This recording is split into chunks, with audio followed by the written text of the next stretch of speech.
Lunedì 9 dicembre, buongiorno Sicilia da Michele Cucuzza e da Luca Ciliberti. Oggi parleremo di Impagnatiello e Turetta quando l'ergastolo divide e poi due novità, un nuovo film, Indagine di famiglia e un nuovo libro, Gli alberi di Giovanni. Ma prima di tutto le notizie delle ultime ore. Fra poco è Natale, è immancabile il ritorno del caro voli. Per fronteggiarlo la Regione si farà carico della metà del costo dei biglietti dei siciliani, anche non residenti in Regione, ma si tratta comunque di un intervento tampone, mentre non ci sarà un secondo treno Sicilia Express bis. Vediamo.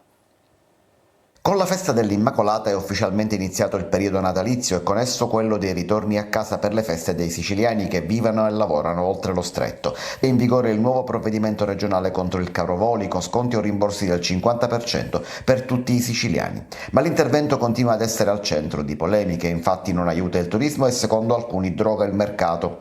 Sicuramente è un provvedimento tampone, mentre occorrono interventi strutturali. Una idea potrebbe essere quella di mettere insieme il sistema degli aeroporti per intervenire sulle tasse locali e aeroportuali, come anche Ryanair ha chiesto più di una volta.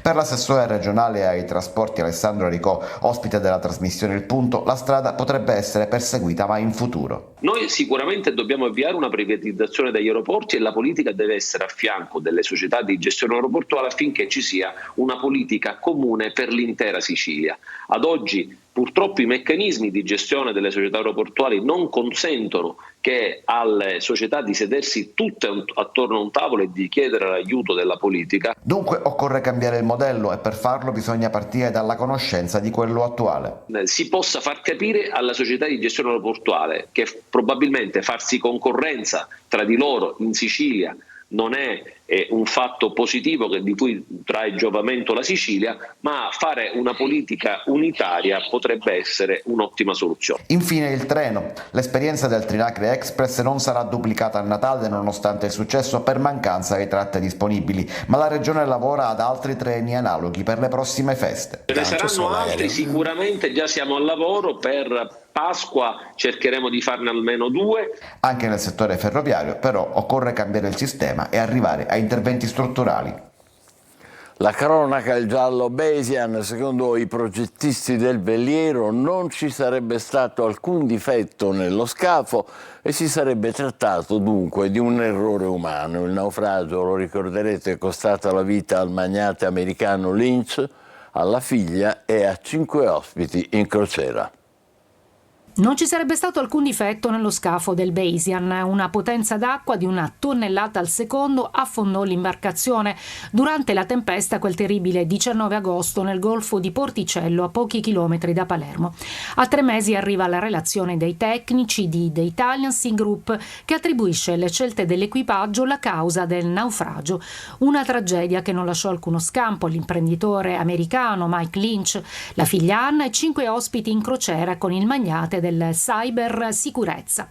15 i superstiti, tra loro 9 i membri dell'equipaggio che hanno raccontato quei terribili momenti alla Guardia Costiera di Palermo che indagava. Dall'inchiesta della Procura di Termini Imerese è stato accertato che nei 16 minuti che hanno preceduto l'inabissamento la barca non era governata, ma in balia della tempesta con un vento superiore a 100 km/h. È stata un'inclinazione anomala, secondo i tecnici, che ha fatto entrare tonnellate d'acqua dal locale tender, da quella nella zona living che porta alle cabine. Interventi e decisioni che non avrebbe preso il comandante James Catfield, indagato per omicidio plurimo e naufragio colposi. Con lui sotto inchiesta un marinaio e l'ufficiale di macchina. Anche sulla tenuta delle porte stagne i tecnici hanno rilevato che, se azionate correttamente, non avrebbero imbarcato tanta acqua che sommerse le cabine. Emorragia dei medici, protestano i sindaci di Burgio e Lucca Sicula nell'Agrigentino per la chiusura delle locali guardie mediche, assistenza dunque a rischio per la carenza di personale sanitario. Mancano i medici e l'ASP di Agrigento fatica sempre di più a garantire il funzionamento delle guardie mediche. Protestano i sindaci dei Monti Sicani dell'entroterra agrigentino. Il sindaco di Burgio ribadisce il no alla chiusura dal 1° dicembre al presidio medico del territorio o alla proposta di chiuderla a rotazione. Le prospettive potrebbero essere anche queste, quindi una turnazione tra le 3 guardie mediche, addirittura c'è il rischio che di queste 3 ne rimanga solo una aperta.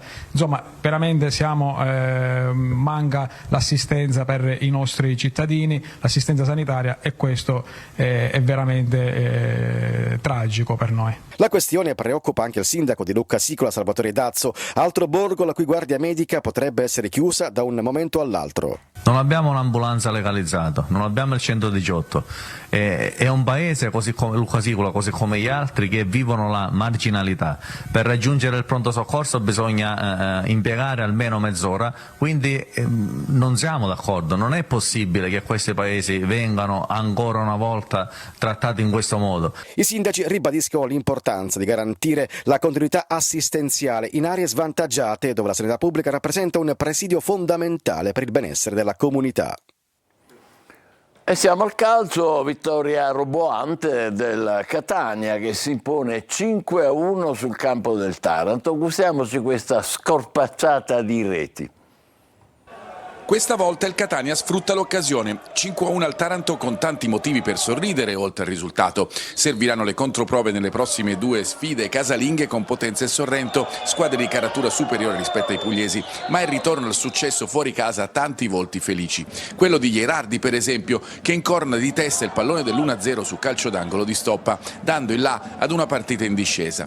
Oppure quello di De Rose, finalmente di nuovo titolare, o dello stesso Stoppa, che conferma il suo grande momento andando in gol per il 2-0 dopo un errore difensivo di Marong, partita indirizzata che lo diventa ancora di più prima dell'intervallo, quando Inglese di testa e con il consueto opportunismo mette dentro il terzo gol. Il risultato magari può far pensare che sia stata una partita facile, ma non dimentichiamo che il Taranto ha battuto l'Avellino, ha battuto il Picerno, ha battuto il Cerignola. Il tecnico a Taranto ha dovuto rinunciare anche a Castellini, non al meglio, ma dopo la rete del provvisorio 3-1 siglata da Guarracino che batte un colpevole Beters, l'allenatore ha invece ritrovato Montalto. L'ex Casertana scarica tutta la rabbia dell'attaccante che vuole tornare al gol su azione. 4-1 per i rossazzurri con esultanza che coinvolge tutto il gruppo e anche Toscano. La stessa scena di felicità collettiva si ripete qualche minuto dopo per la rete del giovane e talentuoso catanese Forti. De Rose a fine partita indica la strada. L'obiettivo è finire bene, diciamo, l'anno con queste altre 2 partite e poi ricaricare le batterie per poter partire forti a gennaio e puntare a vincere. È il momento della rassegna stampa sui quotidiani regionali siciliani con Luca Ciliberti. Grazie Michele, buongiorno. Partiamo proprio da questa notizia dello sport, partiamo proprio dal calcio, visto che l'abbiamo fatto vedere. La Sicilia di Catania dedica 2 pagine alla vittoria dei rossazzurri, una cinquina che fa sorridere, ovviamente nelle pagine di sport, una cinquina che fa sorridere, e questo il titolo Stoppa, che il giocatore del Catania è sempre più protagonista, e Inglese firma il suo 7° gol, anche qui l'attaccante dei rossazzurri. Montalteforti chiudono i conti nel primo tempo, anche la rete di Gherardi, nel finale i pugliesi accorciano, ma il centroavanti e il ragazzino arrotondano. Allora partiamo proprio dalla classifica, diciamo che dopo questa giornata vede il Catania sorridere a 9 punti dalla vetta, in questo caso del Benevento. Il Catania si trova in una parte medio-alta di classifica e quindi può guardare con nuovo entusiasmo al restante parte del campionato. Si giocherà sabato prossimo alle 17:30 contro il Potenza. E questo è, diciamo, il racconto della partita che fa il giornale. Scorrendo le pagine leggiamo anche l'opinione del tecnico rossoazzurro, ora sotto con il Potenza per riconfermare i nostri progressi. Queste sono le parole del tecnico toscano, felice per il gol di Montalto, ma esultando mi ha bucato un piede con i tacchetti di ferro. Insomma, questa è una curiosità, insomma, che racconta il giornale. 5-1 del Baby Forti, un gol che passa anche attraverso la gara di Coppa Italia contro il Trapani. Questo è poi con approfondito con tutte le foto, diciamo, della gara. Questo per quanto riguarda lo sport. Per ricollegarci all'ultima notizia che abbiamo fatto vedere con il servizio, andiamo a vedere però le prime pagine dei quotidiani, dei nostri quotidiani regionali. Partiamo proprio con la Sicilia. L'apertura è dedicata, ovviamente non poteva essere altrimenti, a una notizia di cronaca internazionale: Siria agli islamisti, Assad va a Mosca, la mappa del caos. L'approfondiremo più tardi nella parte della rassegna stampa nazionale. C'è un'altra notizia, insomma, che sono due notizie principali di oggi. Il Movimento 5 Stelle diciamo, archivia ormai il proprio garante Beppe Grillo. Ieri si è rivotato l'80% di vaffa, questo insomma 80% di sì all'abolizione del garante. Conte dice si volta pagina. Entriamo a vedere che cosa ci racconta, insomma, la cronaca regionale.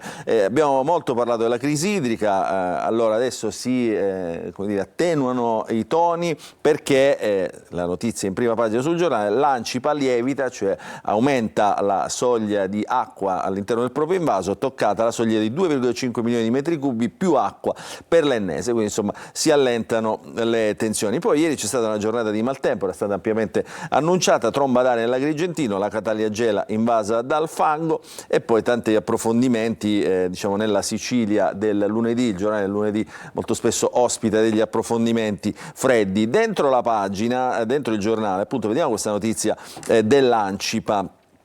Perché i risultati confortanti arrivano dopo le piogge registrate nelle ultime ore. Con il nuovo quantitativo idrico presente nel grande invaso di Troina, i 5 comuni potranno stare tranquilli almeno fino a febbraio, e se le piogge dovessero continuare potranno dilungarsi ulteriormente. La cabina di regia regionale sarà convocata per le prossime ore per verificare come il bypass di collegamento tra Butera e la diga di Blufi, qui siamo nel Nisseno, sta reggendo. Quindi insomma come dire, buone notizie sul fronte crisi idrica. Andiamo a vedere sempre sulla Sicilia di Catania la prima pagina dedicata a Catania. C'è un'apertura che riguarda il sociale: riscaldiamo il Natale degli ultimi. In questo periodo sono molto attivi i volontari della Caritas per far pesare meno, diciamo, la solitudine delle feste. Servono coperte per le tante persone che dormono in strada. Da Corso Sicilia a Piazza Verga le storie degli invisibili raccontate da chi cerca di donare loro speranza. Si colora anche il municipio di Catania. Qui c'è una foto molto bella, diciamo, rende, come dire, molto scenografica. In questo caso si sta ristrutturando la facciata del municipio di Catania, dunque è stato pensato di mettere, insomma, questi coloratissimi dipinti natalizi, quindi immagini digitali iconografiche sul municipio. Su due facciate di Palazzo degli Elefanti mostra appunto i coloratissimi dipinti natalizi, quindi si potranno vedere ovviamente al calar del buio.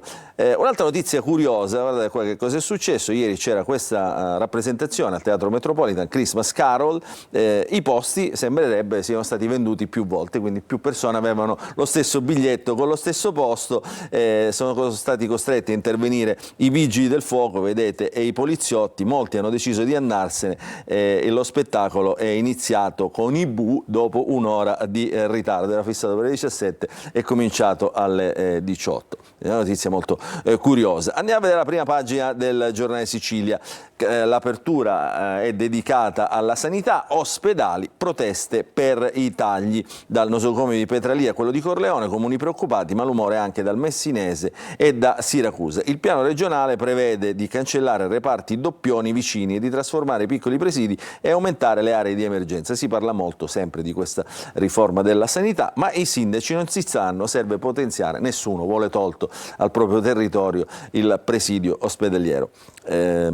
In pagina, come sempre, nell'edizione del lunedì del giornale Sicilia trova spazio lo sport, il calcio, e qui c'è la foto dei rosanero tutti di spalle. Questa è la squadra dopo la partita di Carrara, che serie nera, e loro sono tutti vestiti di neri. Negli ultimi 2 mesi pure i playoff adesso diventano a rischio Una notizia molto curiosa che leggeremo anche sul prossimo quotidiano, la Gazzetta del Sud, come sapete stesso editore, quindi insomma molto spesso gli articoli si doppiano. Bufera sul legale di Sabrina Fina. Chi è Sabrina Fina? Sabrina Fina è la donna, diciamo, che è stata interessata nella strage di Altavilla, uno dei due santoni, diciamo, che avrebbero poi avviato, come dire, anche mentalmente la famiglia Barreca verso la strage dei loro cari. Segnalazione degli agenti al Pagliarelli e fusione in carcere con la donna, l'avvocato dice falsità, adesso la vedremo. E poi altre notizie di cronaca, calcia la madre salvata dai cani.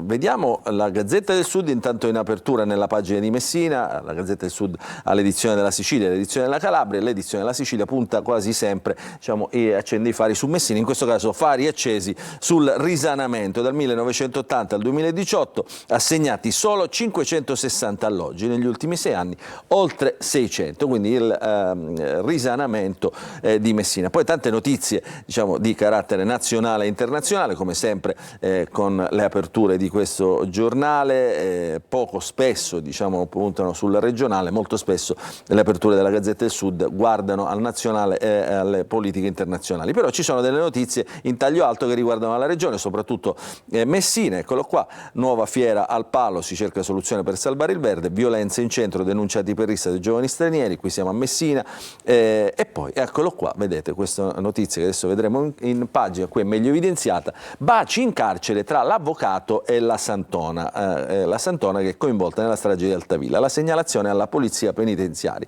Vediamola questa notizia, eccola qua, questa è Sabrina Fina, la foto è abbastanza nota. Che cosa succede? La polizia penitenziaria, dal carcere dove è rinchiusa questa donna, segnala il caso alla procura di Termini Imerese e all'ordine forense di Catanzaro. Quindi ci sarebbero stati dei baci tra il legale e la Santona, quindi scoppia il caso. La donna è accusata appunto di essere l'ispiratrice della strage. Leggiamo l'attacco del pezzo. L'avvocato, che è questo accusato, insomma, di avere una tresca con la sua assistita, respinge con fermezza ogni illazione ed è pronto a difendersi da quella che definisce una macchina del fango azionata ai miei danni e ai danni della mia assistita. Ma intanto il legale è accusato di un bacio galeotto e di effusioni appassionate che si sarebbe scambiato con la sua assistita durante i colloqui riservati e consentiti agli avvocati nella saletta del carcere Pagliarelli. E non sarebbe stato il primo episodio.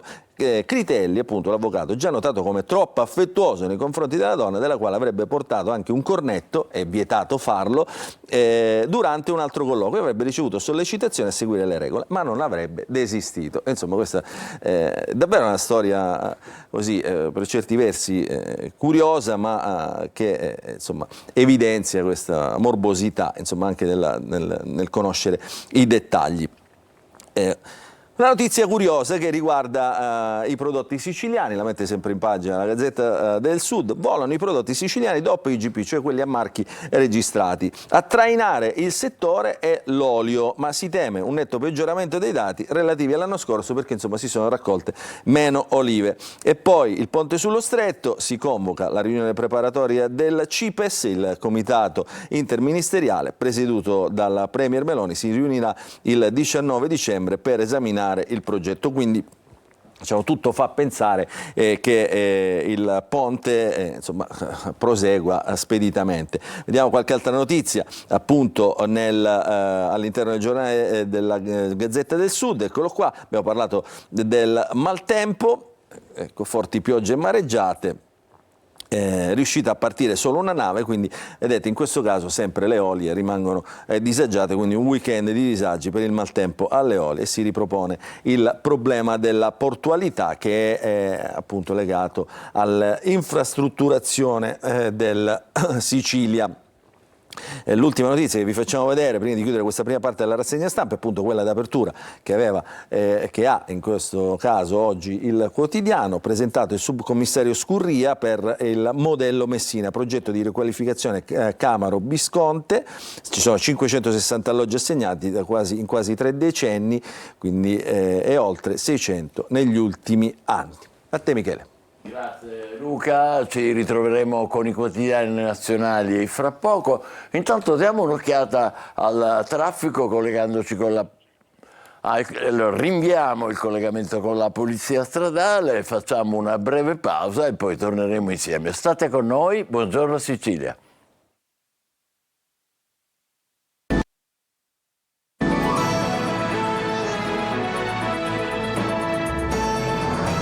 Buongiorno Sicilia, riprendiamo con il traffico. Purtroppo non arrivano buone notizie sulla A19 Palermo-Catania, l'autostrada è momentaneamente chiusa in entrambe le direzioni a causa di un incidente stradale avvenuto all'altezza di Trabia, sempre nel palermitano.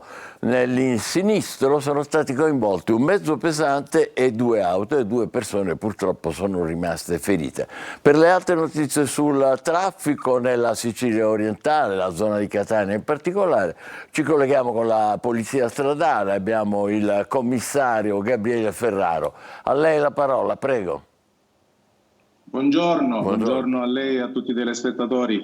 Diciamo che dalle nostre parti le notizie sono un po' più confortanti. Bene. Per quanto riguarda, abbiamo solo qualche piccolo rallentamento dovuto al traffico sulla tangenziale di Catania e in direzione di Siracusa e sulla 18 DIR, la diramazione tra San Gregorio e Catania Centro.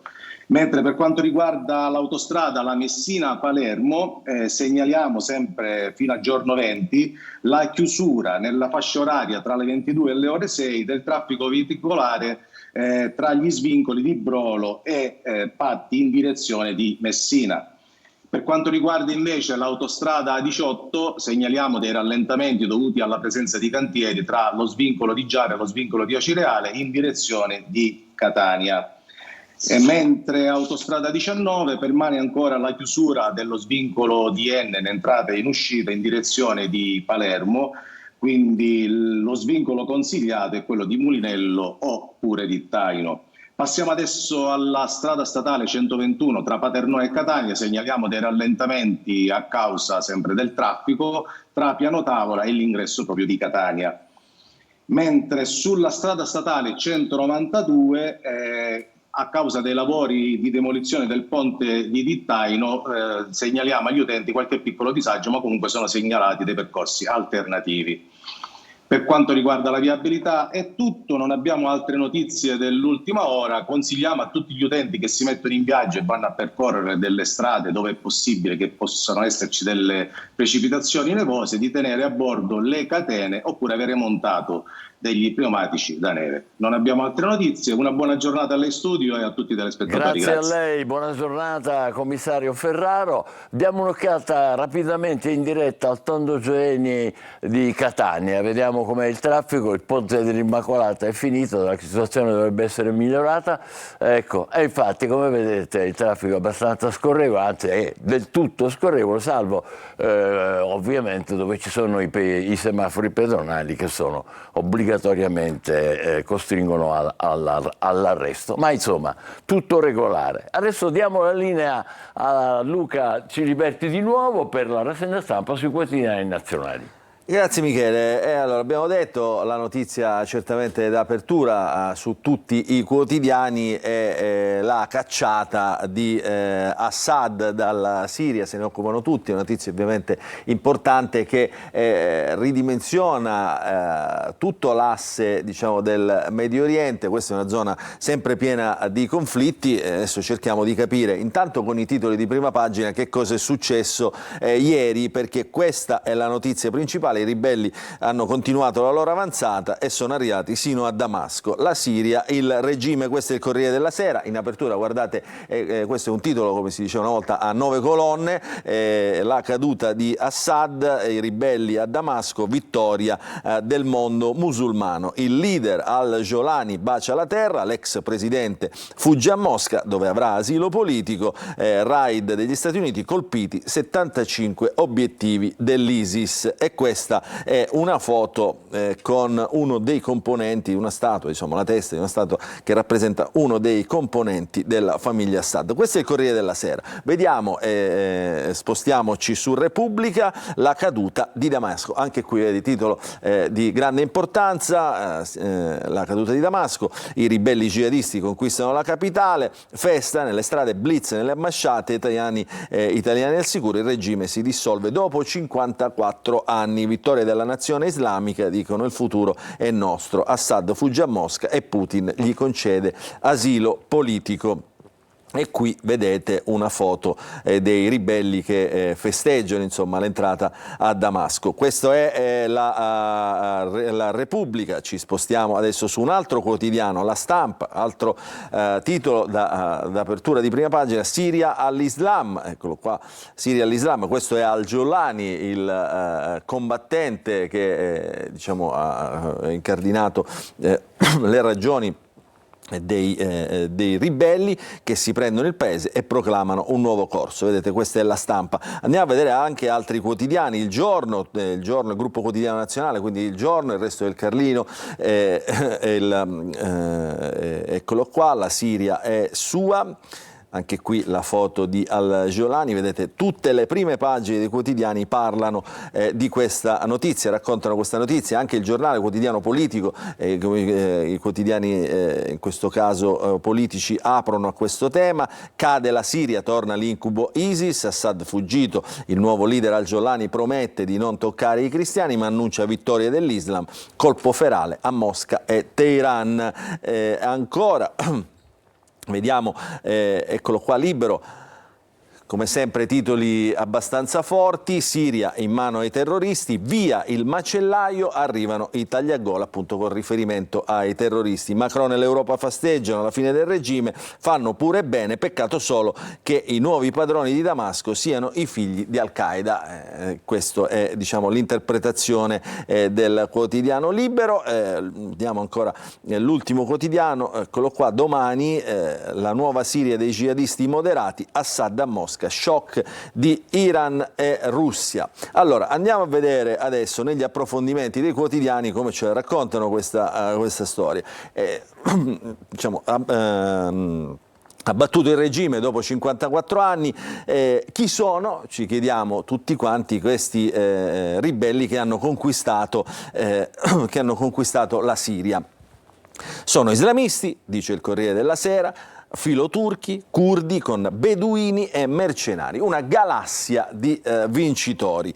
Tra i nuovi padroni della Siria le alleanze sono più fragili dei sospetti, un puzzle dove il movimento di Al-Jolani ha il tassello più grande e così rischiano di esplodere le rivalità. E questo è il tema più ampio, diciamo, sul controllo della Siria, e questo è Al-Jolani. Andiamo a vedere nelle mappe, no? Nella geografia, eccola qua, questo intanto è Assad che fugge dalla Siria, e guardate in questa mappa che pubblica La Stampa si capisce bene chi c'è dentro questo paese, al confine con Israele, al confine con Libano, al confine con l'Iraq e la Turchia. Quindi questo è lo scenario su cui si muove questo racconto. Nelle parti in rosso le forze governative siriane, nelle parti in verde quelle conquistate dai ribelli tra il 27 novembre ed oggi. Vedete, ci sono tutte le città più importanti occupate, eccolo qua, Damasco che è stata conquistata ieri, Aleppo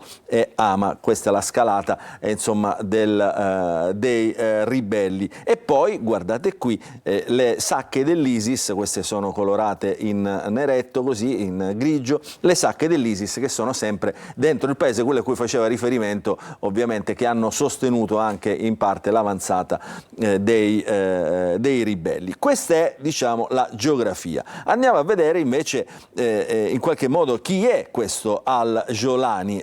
Questo Al-Jolani, eccolo qua, chi è il leader? Il leader che dice purifichiamo, ha detto ieri purifichiamo il paese, viene definito un miliziano pragmatico, un po' da tutti i quotidiani. Un quadro che ci racconta bene anche, e lo facciamo vedere su un altro quotidiano, eccolo qua, lo racconta bene La Stampa, il proclama di Al-Jolani. Si fa chiamare il comandante, dichiara la vittoria islamica, attacca l'Iran e promette la fine della corruzione e della droga. La Siria è stata un parco giochi per l'Iran, ma il futuro è nostro. Questo è il proclama di Al-Jolani. Ci siamo chiesti un po' tutti, diciamo, chi legge i giornali, chi è appassionato insomma di vicende di geopolitica, Michele, alla fine dice chi è che ha vinto, cioè chi è che vince in questo scontro, in questa avanzata dei ribelli. Lo spiega bene in queste 2 pagine. Eccolo qua, La Repubblica, il grande gioco siriano, il titolo insomma è tutto un programma, il grande gioco siriano. Ankara guida l'operazione, quindi la Turchia contro Assad in 10 giorni mette a segno un punto contro Teheran e Mosca, quindi chi vince li mette bene in fila. Al primo posto c'è la Turchia, con Erdogan, regista e trionfatore, che mette un doppio colpo, sentite qua come viene definito, un doppio colpo da fuori classe della politica. Si è posizionata al centro dei 2 grandi conflitti, il cui esito determinerà il futuro della regione euroasiatica, la Siria e l'Ucraina. E quindi il Rais si prende Damasco, incassando i dividendi e sostegno che non ha mai fatto mancare all'opposizione siriana. Quindi questo è il primo vincitore. Secondo vincitore, secondo la Repubblica, chi è? Sono gli Stati Uniti. Trump usa il Rais come monito per lo zar, quindi per attaccare Putin in questa partita. Trump vuole usare il controllo del regime di Assad per favorire la pace in Ucraina, tenendo gli Stati Uniti fuori dalla Siria. Non è detto però che ci riesca a centrare entrambi gli obiettivi, perché ci sono variabili fuori controllo. E poi chi festeggia? Festeggia anche Zelensky, perché è la debacle del nemico. Abbiamo detto più volte, l'Ucraina si gioca tutto con il cambio di timone a Washington, eppure la caduta di Damasco a prendersi il palco, mica gli echi dell'incontro a Parigi tra il presidente Zelensky e Trump. Intrecci e relazioni con la Siria sono pochi, ma il ministro degli esteri è tra i primi a bendare al crollo del regime, ricordando che il Cremlino spinse Assad a riconoscere il tentativo russo. E questi sono i vincitori, secondo Repubblica, 3 vincitori. Dall'altra pagina, chi sono quelli che perdono? Eccoli qua. Perde sicuramente l'Iran, in questo caso Khamenei, oggi è lui il grande sconfitto, il tentativo di minimizzare è tanto prevedibile quanto velleitario, perché neppure la censura più retrivia può oscurare quel che è sotto gli occhi di tutto. Il grande sconfitto della partita siriana è proprio l'Iran. Perde la Russia, lo abbiamo detto, perché Putin aiutava appunto il regime. Ora Putin vuole salvaguardare le sue basi e perde, secondo Repubblica, anche Israele. Netanyahu teme un califfato nei suoi confini. Insomma, questo è il racconto fatto, diciamo, per grandi linee e in grande sintesi di quello che sta succedendo appunto in questa parte del mondo. Ci sono anche altre notizie, però insomma andiamole a vedere, sono notizie messe anche di spalla nei giornali, però le vediamo. Ritorniamo sulla prima pagina del Corriere della Sera. L'altra notizia del giorno è questa: voto bis nel Movimento 5 Stelle, cancellato Grillo, l'idea di liste rivali. Raggiunto il quorum nel voto bis del Movimento 5 Stelle, cancellato il garante Grillo, Conte festeggia l'idea di liste rivali per il fondatore. Su questa notizia andiamo a vedere quello che ci racconta il Fatto Quotidiano. Diciamo, secondo me è la prima pagina più interessante di oggi, insomma, sulla questione Grillo. Tra l'altro è l'unico quotidiano che dà l'apertura a questa notizia. Il quotidiano, il Fatto Quotidiano, si è ormai da tempo schierato a favore di Conte, e quindi il titolo è un po' tutto un programma. Votano 2/3 degli iscritti, ancor più che al primo giro, 46.747 vaffa a Grillo, l'elevato scende dalle stelle, la base tumula il garante, ben l'80% dei votanti abroga il fondatore, Conte un'onda dirompente, voltiamo pagina. Non c'è anche oggi il commento di Marco Travaglio. Michele, dalla linea. Grazie, adesso diamo un'occhiata al tempo, subito dopo parleremo degli ergastoli che sono stati comminati a 2 femminicidi e che però dividono, almeno in parte, l'opinione pubblica. State con noi, buongiorno Sicilia. Ben ritrovati i nostri telespettatori da Vanessa Minotti di Trebi Meteo. Per quanto riguarda la giornata di lunedì avremo ancora dell'instabilità su gran parte del nostro territorio, migliore invece al nord e sull'alto versante tirrenico. In dettaglio in Sicilia, come dicevo, il contesto sarà instabile con piogge e rovesci a carattere sparso. Da segnalare la ventilazione che soffierà ancora una volta sostenuta con mari anche fino a molto mossi o agitati. Temperature massime non oltre i 14-15 gradi. Per quanto riguarda poi la giornata di martedì, dando uno sguardo, avremo ancora qualche fenomeno isolato da segnalare, ma comunque alternato anche a delle schiarite e delle pause asciutte. Ventilazione che a tratti soffierà ancora sostenuta. Per quanto riguarda le temperature massime, non subiranno particolari variazioni, solo localmente raggiungeranno i 17 gradi. Dettagli sull'app di Trebi Meteo.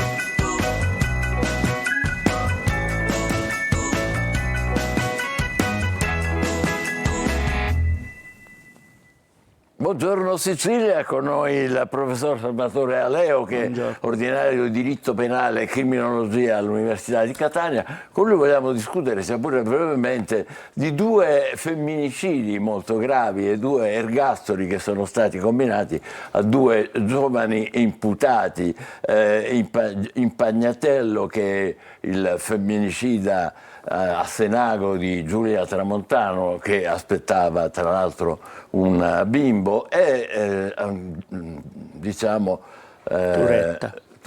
Filippo Turetta, femminicida di Giulia Cecchettin. Professore, la prima domanda è questa.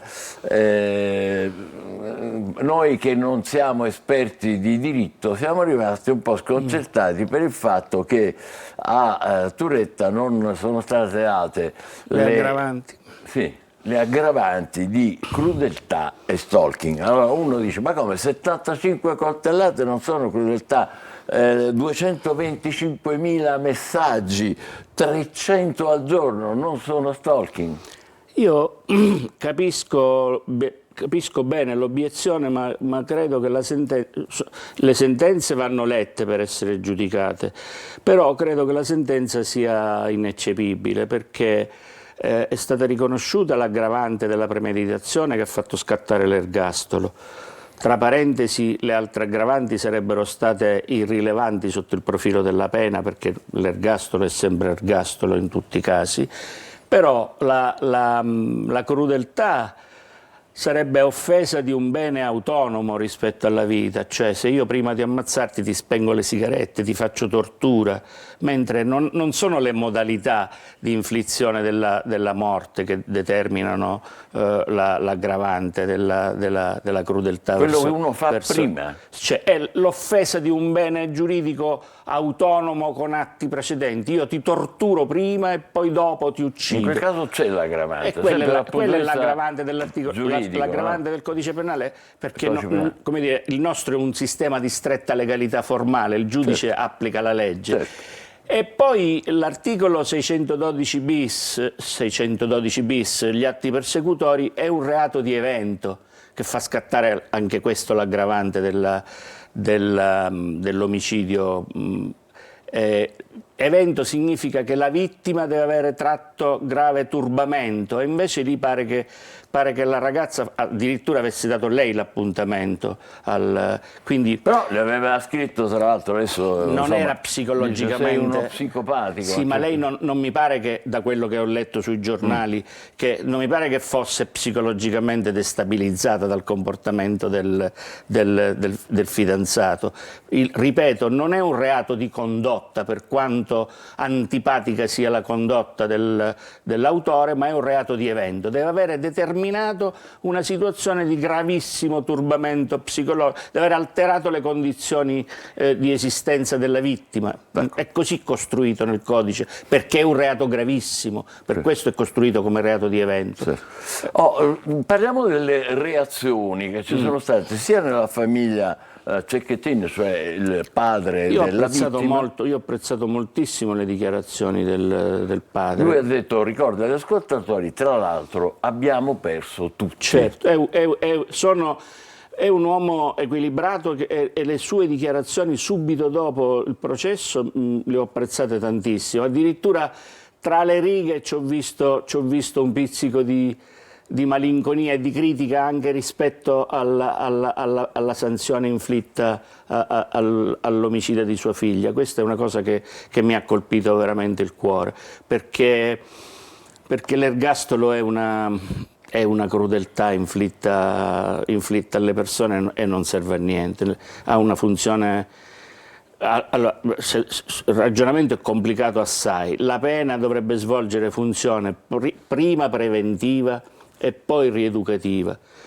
Io non credo, tutte le volte che aumentiamo le pene la prova è che i delitti non diminuiscono. Addirittura Beccaria diceva che la pena di morte è un esempio di violenza che lo Stato fornisce ai cittadini. Però tanta gente dice dovrebbe marcire in carcere, bisogna buttare la chiave sbrigativamente. Ma no? La Costituzione dice che le pene devono tendere alla rieducazione del condannato e non possono consistere in trattamenti contrari al senso di umanità. Di tutt'altro segno è la lettera che ha scritto Impagnatiello, in cui dice mi manchi alla donna che ha ucciso, ai familiari, chiedo scusa, come se non fosse successo nulla. No, come se non fosse successo nulla. I delitti passionali sono un mondo a parte, sono un buco nero della nostra personalità prima che della nostra civiltà. Lì c'è da fare un lavoro sociale e culturale enorme, a cominciare da quello che state facendo voi giornalisti, che avete, come dire, responsabilità nel male e anche nel bene, cioè avete un ruolo importantissimo di stimolo verso un ragionamento di maggiore civiltà e umanità anche delle pene.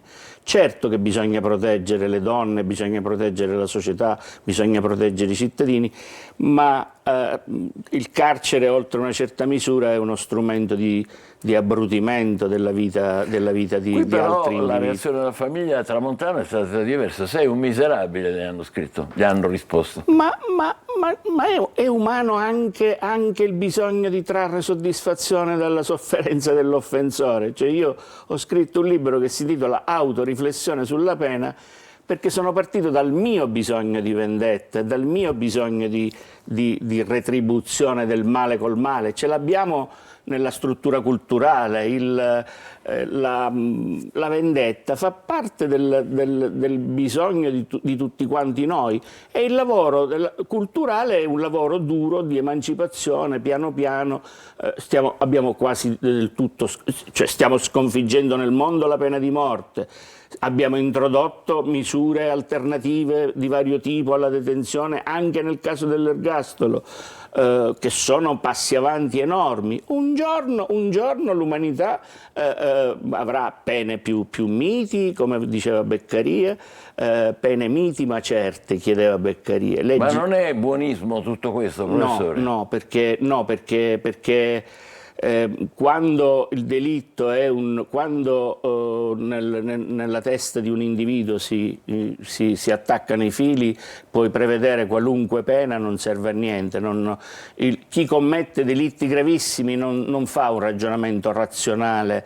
I delitti a forte connotazione emozionale risentono poco delle variazioni di pena. I delitti a forte connotazione razionale risentono delle variazioni di pena in più o in meno.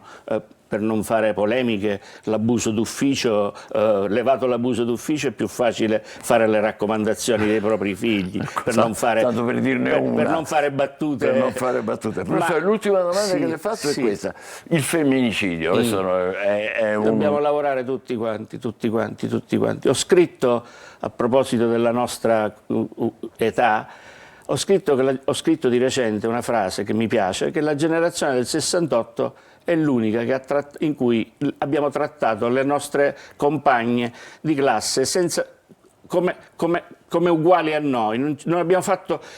Non avevamo nessuna sensazione di differenza in classe con le nostre compagne. Io al Cutello ho 30 compagni di classe con cui abbiamo vissuto anni bellissimi, anche litigando, ma come si litiga tra maschi, non c'era differenza. L'unica generazione è stata quella. Secondo me però anche su questo una riflessione va fatta, del perché la società nel frattempo è degenerata. È tornata indietro. È andata avanti nella degenerazione è una società che produce e semina odio, sentimenti aggressivi, brutti. E a me non mi soddisfa la spiegazione del patriarcato, che è una spiegazione comunque già vecchia. Io credo che la nostra è una società che produce odio e conflitto, e i maschi sono fisicamente più forti, hanno posizioni di potere e approfittano della loro forza fisica e della loro posizione ancora di potere nella società. Su questo secondo me dobbiamo lavorare, e voi avete un ruolo centrale. La stampa è fondamentale per aiutare, per spingere tutti quanti ad avere maggiore rispetto per le loro sorelle, donne. È una cosa troppo importante, è anche facile secondo me da realizzare, basta volerla. Soprattutto per chi come noi l'aveva vissuto a suo tempo. Io credo che sia un'operazione, è la priorità del nostro momento storico, e non ci possiamo rinunciare, ma secondo me basta solo farla, volerla.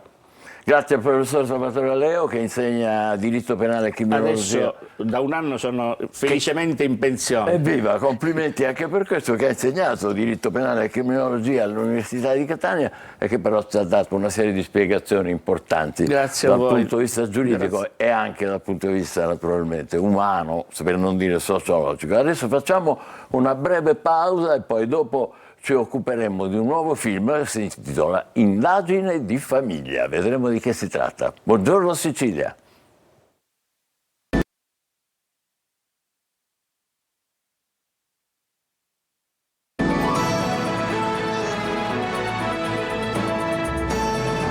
Buongiorno Sicilia, due ospiti con noi, Manuela Ventura che ritorna al nostro programma, bentornata. Grazie. Domenico Gennaro, benvenuto. Grazie. E il collegamento Giampaolo Cugno, che è il regista, eccolo qua, benvenuto e buongiorno anche a lui. Ciao Gian. Regista di questo nuovo film che esce giovedì nei cinema e che si intitola Indagine di famiglia. E comincerei proprio con lei, Cugno, un crime story, come dicono quelli che si intendono di cinema, tra passato e presente, emigrazione, povertà, ma anche modernità della Sicilia e non solo. È così? Sì, direi un crime poetico. Come un po' la poesia è sempre nei miei film, è proprio nel mio animo. È una storia grossa, grande nel senso che abbraccia, parte dalla fine dell'Ottocento, è una storia di ingiustizia, è rappresentativa come tante storie di ingiustizia che prima parlavate appunto di giustizia, ho visto come ce ne sono tante, quindi diciamo che parte appunto da lontano e arriva fino ai giorni nostri con questo nipote che torna dall'America a indagare su un'ingiustizia perpetrata ai danni dei suoi avi, ecco. Però c'è un legame terreno, perché la nonna, che poi nella vera storia, perché questa è una vera storia, è morta solo l'anno scorso all'età di 104 anni, quindi la bisnonna era la figlia di uno di questi fratelli, e insieme al padre vennero condannati per un omicidio che non avevano commesso, ed era chiaro all'epoca che non furono loro, però morirono all'Asinara, si salvò solamente suo padre. Caspita, che poi appunto fece che tristezza. Gennaro, un po' una specie di Sacco e Vanzetti, un'indagine che tra l'altro Nick svolge il suo personaggio anche come redenzione della famiglia. Sì, effettivamente, anche se la persona più toccata è lei, che era la moglie, non che era anche la mamma dei due che sono stati condannati. Io solamente un testimone, un pecorario, testimone, che poi non era tanto testimone, ma bensì conosceva a tal punto le sue pecore, che anche quel personaggio che gli saltò davanti mentre lui dormiva, conoscendolo dalle scarpe.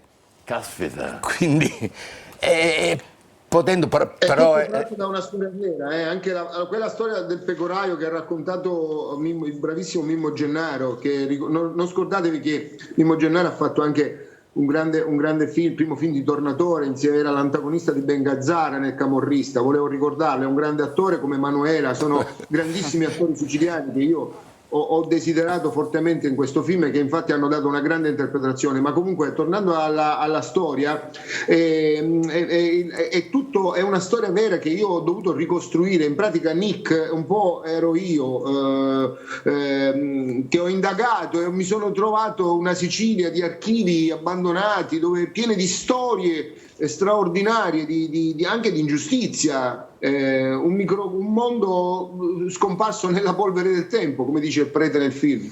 Giusto. Manuela, il tuo ruolo in questo film è centrale, dicevamo. Sì, interpreto Donna Anna, una donna che appunto si vede sconvolta improvvisamente la propria vita come la vita della sua famiglia, una famiglia legatissima di valori e di un legame autentico, che improvvisamente si trova coinvolta in questa vicenda, che è una vicenda di ingiustizia e di sopruso.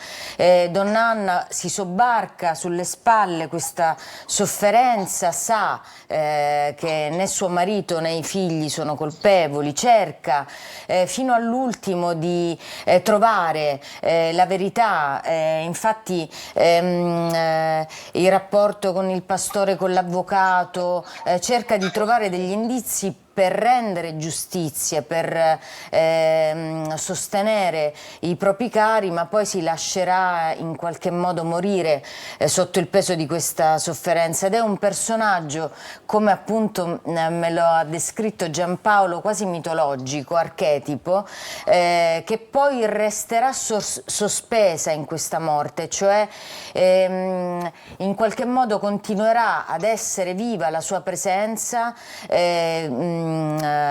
perseguiterà i colpevoli, e mi piace anche ricordare e ribadire che una cosa che Giampaolo ha scritto anche nelle sue note di regia, quanto questa storia, che ha un racconto molto intrigante, affascinante, però ci fa anche vedere questo classico, questo topos di una bilancia che spesso e ancora si sbilancia a favore del potente, del ricco, del barone, contro chi non ha i mezzi per difendersi, e sol perché è povero, umile, mischino, come direbbero, viene accusato perché è un facile capro espiatorio. Ingiustamente penalizzato. Esatto. Giampaolo Cugno, parlavamo poco fa di Sacco e Vanzetti quasi per caso, ma in realtà essendo una storia poi vera,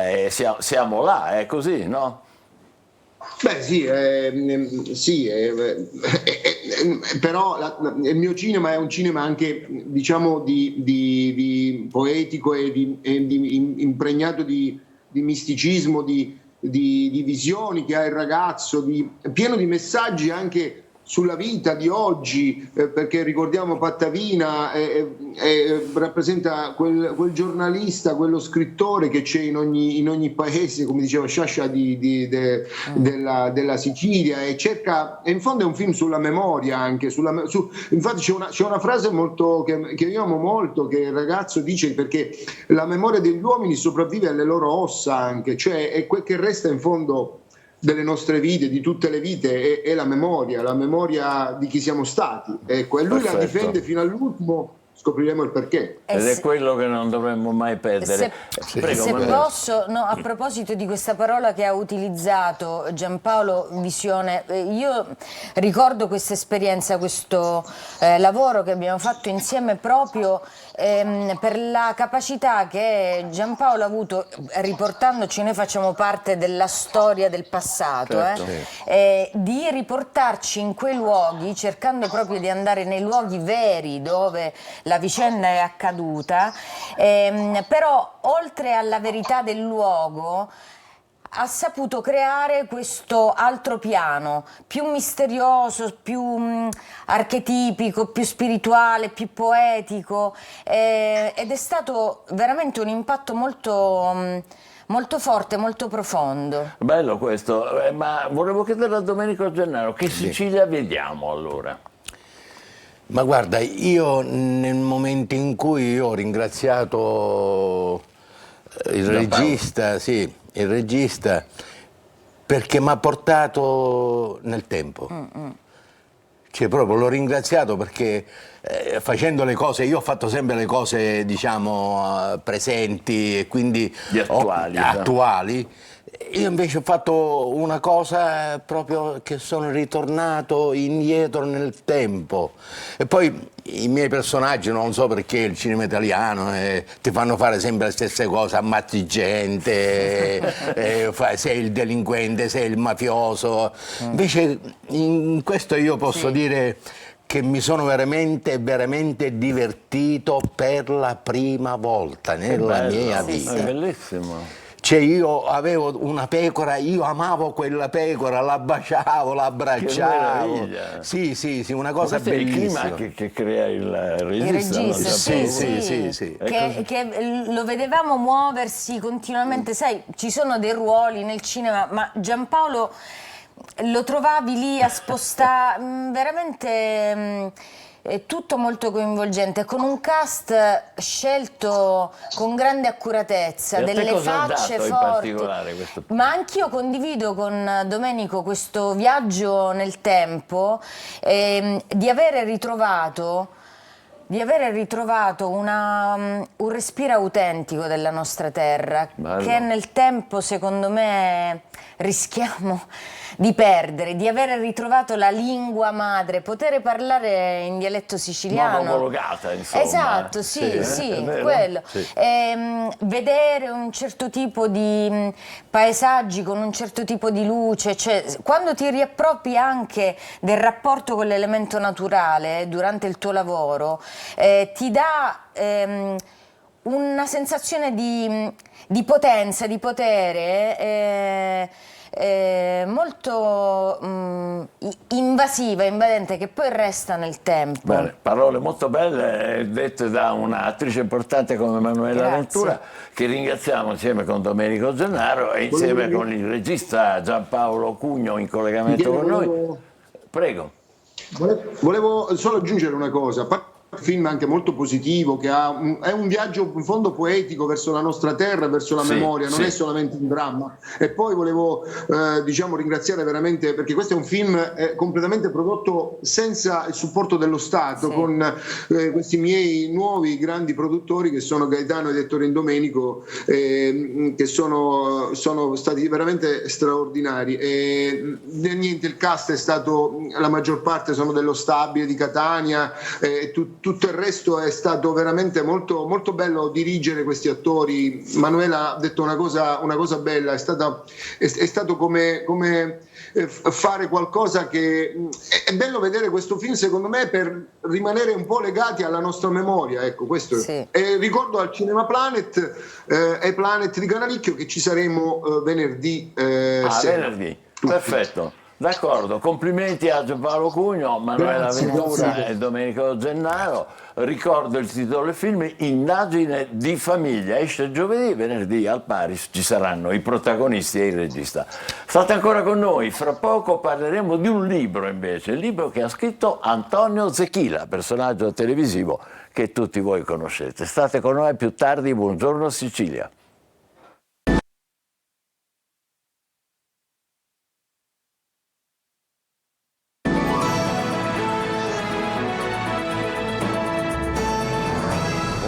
Sicilia abbiamo in collegamento con noi Antonio Zechila, un personaggio televisivo, attore che conoscete tutti molto bene. Ciao Antonio, bentornato. Ciao Michele, buongiorno a tutta la Sicilia, a tutta l'Italia. Spero che da voi ci sia il sole più bello, che a Roma c'è un pallido sole.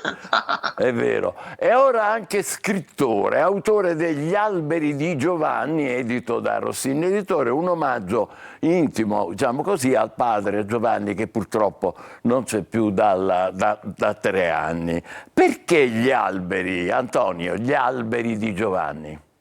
Allora, perché gli alberi di Giovanni, io vivo in questa casa dove sono circondato dagli alberi che mio papà ha piantato quando ha comprato questa casa con un bel giardino, e quindi lui aveva la passione per l'agricoltura e quindi piantava i suoi pomodori, piantava i suoi alberi. Però è anche una metafora, perché tu sai che gli alberi, caro Michele, sono supportati dalle radici, e quindi i nostri genitori Giovanni e Carmela sono le mie radici che mi porteranno per tutta la vita. Quindi io, grazie a Carmela, grazie a Giovanni, ho avuto l'educazione, il rispetto per affrontare la vita. Quindi un libro dedicato a tuo padre, cui sei molto grato, come dicevi poco fa, però che parla molto anche di te, è vero? Sì, diciamo che è un libro dedicato a mio padre, e nel senso, diciamo, è un motivo per esorcizzare la sua morte e la sua dipartita, però nello stesso tempo è un excursus della vita di Antonio Zechila, dove racconta la sua vita, quando è arrivato a Roma, il suo lavoro, i suoi sentimenti, i suoi amori, i suoi viaggi, tutto ciò che fa parte da 40 anni a questa parte, diciamo, un quarantennio. Un quarantennio. Antonio, se ti do una definizione di te stesso, ti offendi o corrisponde? Attore Don Giovanni. Ma quello dovremmo dire a Mozart, però mi piacerebbe molto fare il Don Giovanni in teatro. Diciamo che sono un uomo come te, un uomo del sud, caro Michele, un uomo gentile, un gentiluomo, un uomo per bene, un uomo come te, un uomo per bene, perché oggi ci sono molti attori, molti scrittori, molti presentatori, ma uomini per bene ce ne sono pochi, e tu ne sei la testimonianza. Grazie. E anch'io nel... Grazie, troppo buono. Cosa stai facendo in questo periodo? Che guai combini, Antonio, a parte il libro bellissimo? Il 15 presenterò una bellissima manifestazione a Roma, si chiama Gli Oscar della Moda, mi piacerebbe che tu venissi, è di domenica, quindi non puoi trovare scuse, ci saranno tante personalità, tante eccellenze che saranno premiate, da Rico Manzina a Stefano Coletta, e quindi io presenterò con Veronica Maia. E poi la cosa più bella, caro Michele, che sto portando gli alberi di Giovanni in tournée. Infatti inizierò dal 6 di gennaio al Teatro Bolivar di Napoli, dove leggerò il mio libro, reciterò la Livella, le mie poesie, insomma, gli alberi di Giovanni in tournée. Cosa diceva il tuo amato papà della tua vocazione, del tuo desiderio di fare l'attore? Guarda, dico una cosa molto bella e anche commovente. Mio papà, nonostante gli ultimi 2 anni fosse allettato, caro Michele, io facevo il suo infermiere, molti non lo sanno, perché molti conoscono Zechila per il gossip, per il Don Giovanni, però Zechila è un uomo, diciamo, con i sentimenti importanti. Io ho fatto l'infermiere per gli ultimi 2 anni, e quando io tornavo da Roma, no, che andavo agli appuntamenti, lui mi diceva Antonio, c'è qualcosa di buono? E mi vedeva un po' così, perché tu sai che quando vedi un genitore a letto non è bello, e quindi lui diceva: non ti preoccupare Antonio, il leone è ferito ma non è morto. Questo è il suo motto: il leone è ferito ma non è morto. È bellissimo, davvero bellissimo. E quali altri insegnamenti? Scusami Michele, no, quando parlo di mio papà subentra la lacrima, e quindi è così. C'è lui qua. È bello sentirti dire anche questo. Quali altri insegnamenti tu ritieni abbia trasferito, quindi da una generazione alla nostra? Ma sai Michele, mio papà, come racconto nel libro, era il primo figlio il primo di 10 figli, mia mamma l'ultima di 9 figli, quindi sono quelle famiglie di vecchia generazione che erano tante, con pochi soldi, non avevano nemmeno i soldi per comprare la carne. quindi parliamo dell'anteguerra e del dopoguerra. E mio papà mi ha insegnato i valori della vita, mi ha insegnato il rispetto, mi ha insegnato i valori per il denaro. E nonostante mio papà col tempo è diventato un uomo benestante, era il commerciante di abbigliamento, lui mi ha sempre insegnato l'uso, diciamo, per i soldi, di non sperperare mai i soldi, nonostante lui mi abbia viziato tanto, perché mio papà a 18 anni mi ha comprato una moto, una motocicletta, una moto, una macchina, cabrio, e alla fine disse: guarda, non ti posso comprare l'aereo perché non ce l'ho i soldi, però sono sicuro che tu viaggerai tanto. Infatti avevo previsto di essere sempre sugli aerei. L'ultima cosa che voglio chiederti è il fatto che ti occupi, ed è bellissimo anche questo, non soltanto come hai fatto per anni nei confronti di tuo papà, che ora non c'è più, ma anche della mamma adesso, è vero? Ma sì, caro Michele, tu sai, Seneca diceva: non c'è cosa più triste che vedere incanutire la propria figlia dentro casa. Io invece faccio al contrario, aggiungo che non c'è cosa più triste che vedere i propri genitori incanutire dentro casa. Quindi diciamo che io sono diventato il padre di Carmela, essendo adesso vedova, c'è anche mia sorella Gerardina, e quindi cerco di farla stare bene perché purtroppo ha un po' di patologie, e quindi sto vicino alla mia mamma, perché come ti dicevo prima, i nostri genitori, la mamma e il papà, chi ce l'ha se li deve sempre godere, perché sono un valore dell'UNESCO e quindi bisogna proteggerli. Giusto. Sempre mai abbandonare i genitori, mai mettere i genitori nelle RSA, finché si può teneteli a casa, perché i vostri genitori sono energia pura, non vi tradiranno mai, sono le uniche persone che non vi tradiranno mai. Bellissime parole. Antonio, ti aspettiamo in Sicilia per la presentazione degli alberi di Giovanni edito da Rossini. Spero di sì, spero che... Certo, adesso iniziamo da Napoli, come ti dicevo, il 6 gennaio con la Befana, e quindi poi vedremo un attimo. Sto in contatto con molti teatri dal nord, dal sud, proprio per far rivivere gli alberi, perché gli alberi che sono stati messi per iscritto, dettati da Giovanni con la mia penna, perché ho scritto a penna tutto il libro, e quindi li voglio far rivivere, e quindi devono vivere con la gente. Io che ho fatto sempre teatro con Zeffirelli, con Memmè Perlini, ho debuttato nella bellissima Sicilia, pensa, all'Anfiteatro Greco, con i 6 personaggi in cerca d'autore. Che bello, che meraviglia!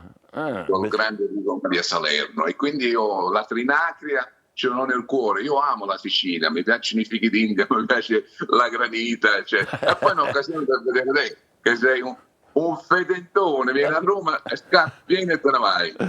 Aspettiamo Antonio Zecchina, autore, adesso non solo attore, ma anche scrittore degli alberi di Giovanni, editore Rossini. A presto e complimenti. E adesso è il momento delle nostre pillole di Almanacco. State con noi, buongiorno Sicilia. Ciao Antonio. Oggi 9 dicembre è la giornata internazionale contro la corruzione. Corruzione intesa come fenomeno sociale, politico ed economico che colpisce tutti i paesi. La corruzione determina le istituzioni e lo Stato di diritto, distorcendo i mercati e i processi elettorali, privando i cittadini di diritti fondamentali e rallentando lo sviluppo economico. Gli investimenti stranieri leciti vengono scoraggiati e le piccole imprese nazionali non riescono a superare l'ostacolo dei cosiddetti costi di avviamento, e questi sono solo alcuni dei problemi da combattere causati dal fenomeno che alimenta anche forme di estremismo e divisioni sociali. Pace, giustizia e istituzioni forti è l'obiettivo 16 nell'Agenda 2030 e fa particolarmente riferimento alle necessità di ridurre la corruzione e gli abusi di potere. Ma sapete perché vediamo il cielo azzurro? Anche qui la spiegazione si trova nella nostra amata fisica. I raggi del Sole colpiscono le molecole dei gas che compongono l'atmosfera, quindi ossigeno, azoto, anidride carbonica, eccetera. In particolare la parte della radiazione a onde corte, quindi quella del blu, viene dispersa in tutte le direzioni e ci permette di vedere blu o azzurro. E nel caso del tramonto o dell'alba? In quel caso la diversa angolazione permette la diffusione delle radiazioni a onde più lunghe, come rosso e arancione.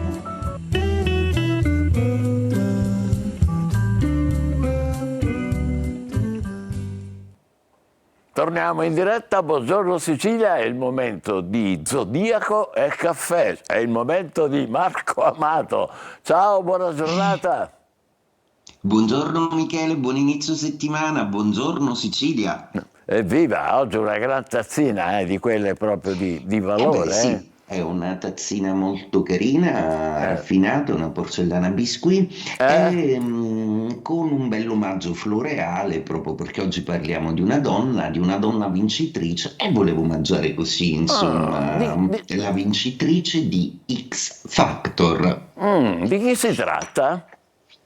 Allora, parliamo di una bellissima ragazza, peraltro di origini malesiane, per cui si tratta proprio di Mimi, naturalizzata italiana, e che ha sorpreso tutte con le sue doti canore, vincendo e sbaragliando a X Factor. Ebbene, ci si chiede, ma avrà la sua strada o cadrà nel dimenticatoio, un po' come tante piccole meteore di star che, seppur dotate, non trovano terreno? Cosa dicono le stelle in questo senso? Mimi è una Capricorno, e quindi parliamo di un segno veramente molto tosto. Terzo segno di terra, il Capricorno è il cardinale d'inverno e rappresenta la forza e la costanza. Il Capricorno è il segno del lavoro, in genere tacciato di essere poco espansivo. Il Capricorno invece ha un'anima veramente molto nobile, ma soprattutto il segno dell'etica, quindi non è mai per il glam troppo esagerato, è sempre razionale, in quanto il Capricorno è retto da Saturno, ed è assolutamente molto freddo e controllato quando si tratta di cose pratiche, come tutta la dialettica terra vuole. La costanza, il lavoro e la perseveranza, come la capretta che li rappresenta sale la montagna, è proprio la metafora di quello che è il destino dei Capricorno. Piano piano e colpo su colpo il Capricorno riesce sempre ad affermarsi lavorativamente, ed è sempre una persona affidabile e coerente, a volte tanto da essere un po' limitato un po' in quelle che sono le curve della vita, come la chiamo io. Ecco, auguro quindi a Mimì di avere una carriera sfolgorante, poiché ha tutte le carte in regola secondo gli astri per arrivare alla vetta della montagna, e in questa vita scalerà. Quindi auguri Mimì e complimenti. Oggi vi narro inoltre di una splendida luna che parte in mattinata in Pesci, quindi i segni d'acqua in pole position. Scorpione, Cancro e Pesci sono i favoriti in questa mattinata così affettuosa, affettiva, empatica. La luna però oggi cambierà segno zodiacale, quindi nel pomeriggio sarà in Ariete, quindi via i segni di fuoco Ariete, Leone e Sagittario, che si rinvigoriscono di grande protagonismo ed emozione, vengono fuori e iniziano questa settimana all'insegna di un pomeriggio, una serata veramente brillante in tutti e tre i casi. Cosa fanno i segni di terra, Toro, Vergine e Capricorno? La mattinata porta assolutamente meglio al Toro, proprio perché può con un equipo degli amici risolvere qualche problemino importante, mentre invece i pesci si avvalgono proprio di un'emozionalità veramente molto grande, che però esigerà il loro tempo per vivere la mattinata. La Vergine invece sorriderà molto di più di pomeriggio, proprio perché essendo la luna in mattinata in pesci, quindi opposta, di pomeriggio non lo sarà più, e quindi saranno decisamente più solari. e per ultimi gli Aria, Gemelli, Bilancia e Acquario.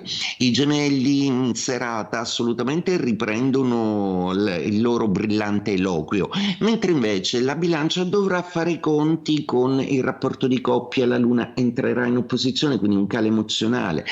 Acquario, decisamente meglio il pomeriggio e la serata, proprio perché nell'amico Ariete la Luna brillerà in una maniera più socievole e comunicativa per voi che avete tanto da dire in questo momento così creativo. E detto questo, vi auguro una splendida prosecuzione di mattinate e un buon inizio settimana. Grazie. Buongiorno Sicilia. Buongiorno a te, buon caffè. E adesso a te Luca. Grazie Michele. Allora, tre notizie curiose, velocemente. Intanto un compleanno, che pensavo dicesse il nostro astrologo, però. Insomma, Gianni Morandi fa 80 anni, quindi tutti i quotidiani importanti gli dedicano una bella paginata, festa degli 80 anni, che dice Gianni Morandi, più che la morte, ho paura di dimenticare. Insomma, queste, diciamo, le malattie del secolo. Poi, virus dal Congo, a proposito delle malattie, c'è un primo caso in Italia, a Lucca un paziente, o forse, insomma, potrebbe essere un primo allarme quantomeno, a Lucca un paziente con i sintomi di questo virus. È guarito poi, no? Sì, insomma, però c'è un po' di, come dire, di attenzione su questo caso. E poi si avvicina il Natale, guarda qua, questa è una notizia insomma che dovrebbe far riflettere moltissimo. Questi sono i regali di Natale che chiedono i giovani: le labbra, a Capodanno gli occhi e a 18 anni il seno. Insomma, abbiamo parlato, c'è stata anche una vittima in questo periodo, quindi Margaret Spada il caso. L'intervista è molto bella, è sul Fatto Quotidiano di Antonello Caporale, che appunto intervista questa dermatologa oncologica ed estetica, quindi questo è il regalo, diciamo, del Natale 2024.